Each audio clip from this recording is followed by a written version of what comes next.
পুলিশের হাতে গ্রেপ্তার বিখ্যাত ইউটিউবার দীপঙ্কর বেথুয়ারিতে শনিবার 1টা নাগাদ তাকে আদালতে পাঠানো হলো। সকলেরই জানা, বেশ কিছুদিন আগে এক অ্যাডভোকেট সঙ্গীতা দাস জানা ইউটিউবে আপত্তিকর ভিডিও প্রকাশ করার জন্য কয়েকজন ইউটিউবারের নামে কমপ্লেন করেছিলেন। তাদের মধ্যে অন্যতম একজন দীপঙ্কর বিশ্বাস, নাকাশিপাড়া বেথুয়ারির বাসিন্দা। তার বিরুদ্ধে অভিযোগ করেন তার নতুন স্ত্রীর স্বামী। তিনি বিবাহিত হওয়া সত্ত্বেও একজন গৃহবধূর সঙ্গে অবৈধ সম্পর্ক স্থাপন করেন ও তার নামে নাকাশিপাড়া থানায় লিখিত অভিযোগ করেন ওই নতুন গৃহবধূর স্বামী। সেই লিখিত অভিযোগের ভিত্তিতে নাকাশিপাড়া থানার পুলিশ আজ শনিবার তাকে গ্রেপ্তার করে নিয়ে আসে। তাকে আদালতে পাঠানো হয়। থানায় উপস্থিত ছিলেন দীপঙ্করের নিজের স্ত্রী এবং তার নতুন স্ত্রী। তারা দুজনেই জানান একে অপরের সঙ্গে থাকতে রাজি। আদালতে যাবার সময় কি বললেন দীপঙ্কর, তার নিজের মুখে শুনুন।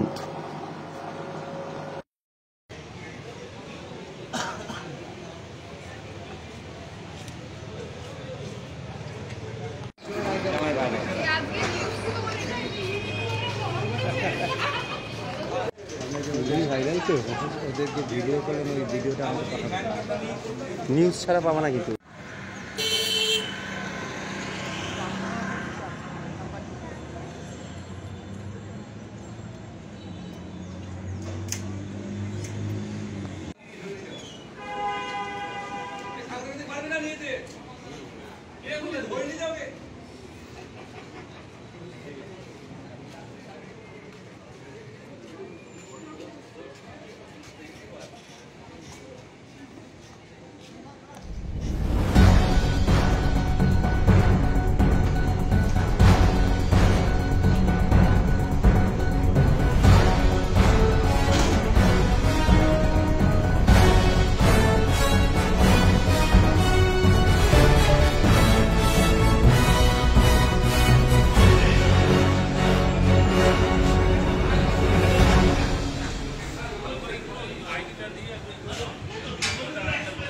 কেন আপনাকে?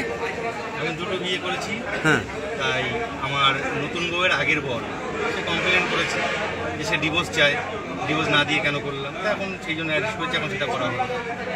কোথা থেকে করলো? হ্যাঁ, কোথা থেকে অ্যারেস্ট করেছে আপনাকে? আমার বাড়ি থেকে। কোথায় বাড়ি?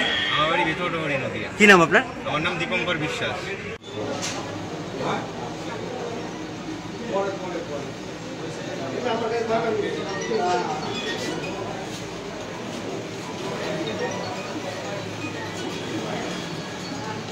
পুলিশ কেন অ্যারেস্ট করলো দীপঙ্করকে?